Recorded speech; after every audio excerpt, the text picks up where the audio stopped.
नमस्कार दोस्तों, मैं अंकुर उपाध्याय स्वागत करता हूं आप सभी का एक बार फिर से अपनी नई वीडियो में। दोस्तों, पहले तो मैं आपको बताना चाहूंगा, इससे प्रीवियस वीडियो में मैंने आप सभी के साथ एफएमसीजी इंडेक्स को डिटेल में डिस्कस किया और मैंने आप सभी के साथ ये भी डिस्कस किया कि एफएमसीजी इंडेक्स कैसे सेफ बाइंग लगती है मुझे इस समय, और इंडेक्स में हम कैसे बाइंग कर सकते हैं ईटीएफ के माध्यम से। क्लियर कट 17 से 18% के व्यू बन रहा है मेरा कि हाँ, कि 17-18% आने वाले समय में चल सकता है। सेफ है, सही है, 18% कम नहीं होता है भाई साहब। अगर 1.5 साल में भी बन गया तो भी काफ़ी है, और सपोर्ट के पास है, लॉन्ग टर्म सपोर्ट्स के पास है। ये सारी चीज़ें डिस्कस करी। साथ ही साथ मैंने आपसे ये भी कहा कि मैं आपके साथ अगली वीडियो में 3 सेक्टर्स डिस्कस करना चाहता हूं जो अगले बुल रन के हीरो हो सकते हैं, क्योंकि हर बार बुल रन के हीरोज बदल जाते हैं। तो वीडियो को ज्यादा स्ट्रेच ना करते हुए मैं आपके साथ पहले 3 सेक्टर्स के नाम लेना चाहूंगा। पहला हमने डिस्कस किया एफएमसीजी सेक्टर, दूसरा आईटी क्षेत्र और तीसरा केमिकल क्षेत्र। हो सकता है यहां से आपके लिए लीडर्स आए। अब मैं ऐसा क्यों कह रहा हूं दोस्तों, जब हमें किसी भी हीरो की प्रिडिक्शन करनी पड़ती है या हम सोचते हैं यार शायद अगला ये निकल सकता है, तो पहली बात तो ये कि वो प्रीवियस बुलरन या प्रीवियस तेजी के जीरो होने चाहिए, क्योंकि वो सबके ऑफ रडार होने चाहिए। दूसरा ये कि उनमें वैल्यूएशन कंफर्ट या अर्निंग एप्रिसिएशन आता हुआ दिखना चाहिए। अब आईटी की बात करूं तो वैल्यूएशन के नाम पे तो आपको ये बहुत सस्ते दिखेंगे, मल्टी ईयर लोज वैल्यूएशन पे ट्रेड कर रहे हैं। अर्निंग्स की बात करूं तो आप आईटी पे डाउट नहीं कर सकते हो, क्योंकि एआई हो या मोबाइल हो, सब कुछ बढ़ता ही चला जा रहा है। समझ रहे हो बात को? तो इन सब का यूज बढ़ता जा रहा है। तो आईटी नो डाउट अभी हमारा पीछे रह गया थोड़ा, हम सर्विस पे रहे और प्रोडक्ट आगे निकल गया आईटी में। बट कैच कर जाएगा हमारा बाजार, बट पीछे डेफिनेटली रह गए हैं हम, बट कैच करेगा, ऐसा मेरा मानना है। तो आपको आईटी से लीडर आते हुए दिखेंगे, और हो सकता है अगली तेजी, जैसे अभी अमेरिका में अनाप शनाप तेजी है आईटी स्टॉक्स की, है ना, हो सकता है भारत के बाजार की भी तेजी यहीं से आए। अब समझ रहे हो बात को? तो ये मेरा रीजन है। और आप छोटी से छोटी, बड़ी से बड़ी आईटी कंपनी देख लो, डैमेज है बहुत बुरी तरीके से, बहुत काफी नेगेटिव परफॉर्मेंस रही है बीते 3 सालों में, लेकिन यहां से आ सकती है आउट परफॉर्मेंस।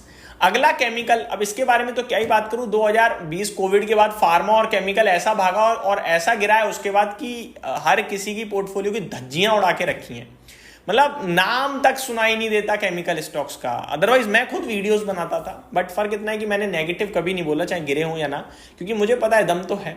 और स्टॉक्स में ना 1 साल में जज नहीं करा जाता या 1 दिन में जज नहीं करा जाता, 10 साल का टाइम फ्रेम लग जाता है भाई साहब वेल्थ बनाने में। अगर वेल्थ की बात चली है और अगर सैलरी निकालने की कोशिश कर रहे हो बाजार से, तो निकलेगी एक सीमित समय तक और जाएगी एक साथ, याद रखिएगा। तो मेरा मानना है कि केमिकल अंडर परफॉर्मर जरूर है, लेकिन 3 साल का अगर लॉन्ग टर्म में देखें तो अभी भी आउट परफॉर्मर है।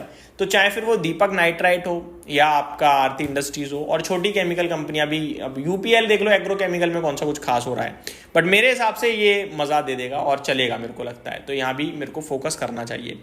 लास्ट एफएमसीजी तो डिटेल में अब कंजम्पशन थीम चल रही है, मल्टी ईयर आप देखो कि सपोर्ट पे चल रहा है।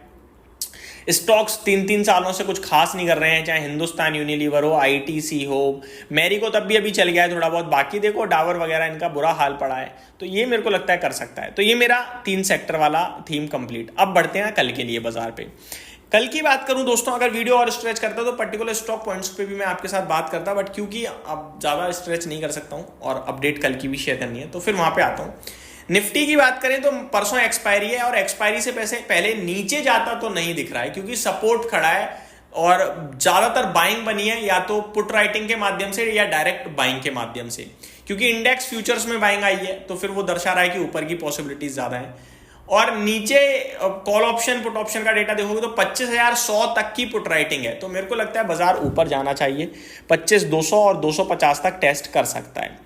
वहीं स्टॉक्स की बात करें तो स्टॉक स्पेसिफिक एक्शन डेफिनेटली चल रहा है, होगा। गैस करना बड़ा मुश्किल है कि कल कौन सा सेक्टर चल जाए, कौन सा ना चले। फेड की पॉलिसी इस पूरे वीक अमेरिका में तो डेफिनेटली रडार पे रहेगी और कमोडिटीज के लिए भी रहेगी, चाहे वो गोल्ड हो चाहे फिर वो बाकी कमोडिटीज हो, क्योंकि गोल्ड के बड़ा लेना देना है ये इंटरेस्ट रेट से। अगर कट होता है तो डेफिनेटली वो करेगा ही करेगा, गोल्ड रिएक्ट करेगा तेजी की तरफ। और इस बार तो उम्मीद पूरी है कि फेड की पॉलिसी में रेट कट आने वाला है 17 तारीख को, बट रेट कट से तेजी आ जाएगी अमेरिका में ये मुझे नहीं लगता है, क्योंकि ऑलरेडी भाग चुका है। रेट कट के बाद ये देखना होगा कि कितना रेट कट आ रहा है। 25 बेसिस पॉइंट का है तो कमेंट्री स्ट्रांग होनी चाहिए तो ही चलेगा। अगर 25 बेसिस पॉइंट पे कमेंट्री खराब हो गई तो गिर जाएगा अमेरिका का बाजार। और अगर 50 बेसिस पॉइंट आ गया तो फिर तो भागेगा ही भागेगा, फिर मतलब नहीं बनता गिरने का। बट 25 बेसिस पॉइंट की उम्मीद लगानी चाहिए हमें। आगे बात करें दोस्तों, तो सेट की हियरिंग है जेन स्ट्रीट वर्सेस सेबी के मामले में, क्योंकि जेन स्ट्रीट का मानना है कि सेबी ने जितने फंड की डिमांड करी पेनल्टी में हमने दे दिया, अब हमारे डॉक्यूमेंट और हमारा अकाउंट दो। अब सेबी ने अभी तक नहीं दिया, तो यहाँ पे regulator wants final order could be much wider.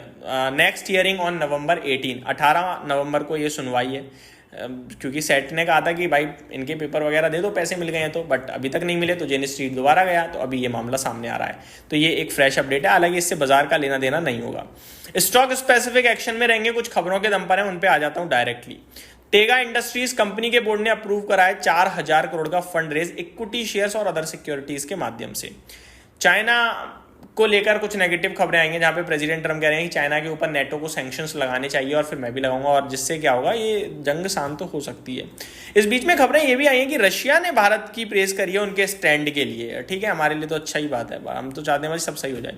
आगे बात करी जाए दोस्तों, तो रेलटेल को कुछ ऑर्डर्स मिलते हुए दिखे हैं, तो ये भी डेफिनेटली खबरों में रहेगा। अदानी पावर के लिए बड़ी खबर है, जहां 25 साल के लिए 2400 मेगावाट का ऑर्डर मिला है, तो वो भी मेरे को लगता है काफ़ी पॉजिटिव लगती है खबर।